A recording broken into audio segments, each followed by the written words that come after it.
सर्व मंगल मांगल्ये शिवे सर्वार्थ साधिके शरण्ये त्र्यंबके गौरी नारायणी नमोस्तुते।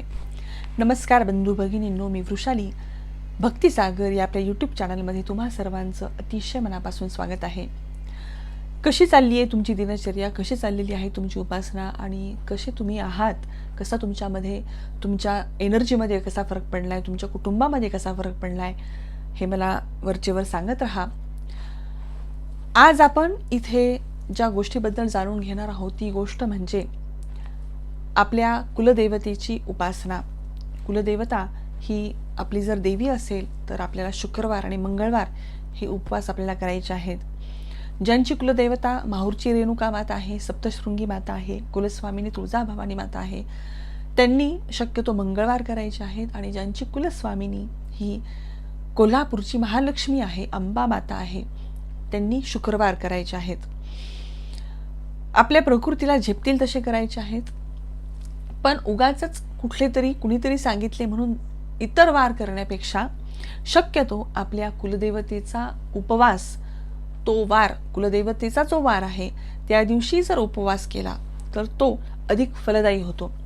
फलदायी म्हणण्यापेक्षा काय होतं की त्या दिवशी कुलदेवतेचा जो वार असतो, समजा आता आमची कुलस्वामिनी आहे, कुलस्वामिनी तुळजाभवानी माता, तिचा वार आहे मंगळवार आणि मंगळवारी जर मी उपवास केला तर त्या दिवशी माझ्या सुप्त मनामध्ये कुठंतरी हे मला माहिती असतं, कुठं हे ठसवलेलं असतं की आज मी त्या देवी मातेचा वार करते, आज त्या देवी मातेचा वार आहे।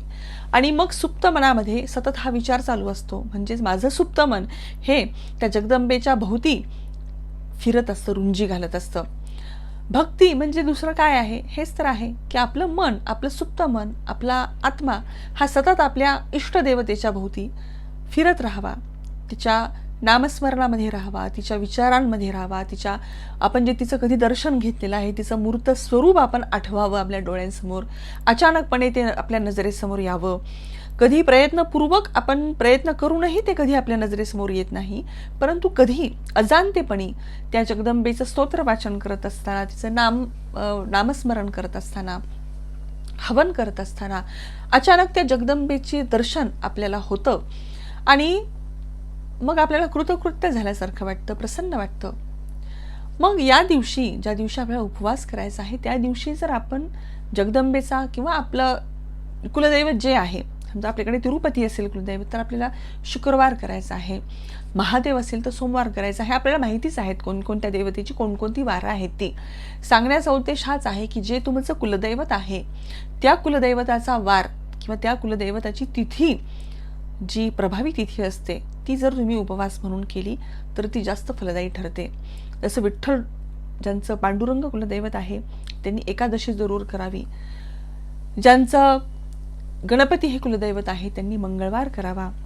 अशा प्रकारे ज्यांचं मारुती आहे, ज्यांचं नरसिंह आहे कुलदैवत त्यांनी शनिवार करावा, ज्यांचं खंडोबा कुलदैवत आहे त्यांनी रविवार करावा। म्हणजे त्या वारी काय होतं की आपल्या लक्षात राहतं की आज आपल्याला उपवास आहे। आपल्याला उपवास कशामुळे आहे तर आपल्या त्या देवतेचा उपवास आहे, म्हणजेच आपल्याला त्या देवतेचं स्मरण हे क्षणोक्षणी त्या दिवशी का असे ना होत राहतं आणि आपलं मन त्या आपल्या देवतेच्या वासामध्ये राहतं, म्हणजे त्याच्या सानिध्यात आपण अंतःकरणाने राहतो, म्हणजेच आपल्याला त्या दिवशी उपवास घडतो। उपवास हा फक्त खाण्याचाच असतो का तर नाही, ते फक्त एक निमित्त मात्र आहे। कारण कोणत्याही देवतेला आपण उपाशी राहावं, आपण कडकडीत निरहंग काहीच खाऊ नये असं वाटेल का? नाही। त्यांच्या लेकरांनी उपाशी राहावं आणि निराहार राहावं असं त्यांना वाटणार नाही, पण त्याच्या मागचे आपल्या मनामध्ये जी सात्विक भावना निर्माण होते, आपलं मन एकाग्र होतं। उपवासाच्या दिवशी आपलं मन एकाग्र होतं, ते जास्त त्या दिवशी आपण जी उपासना करू ती जास्त एकाग्रतेने करतो।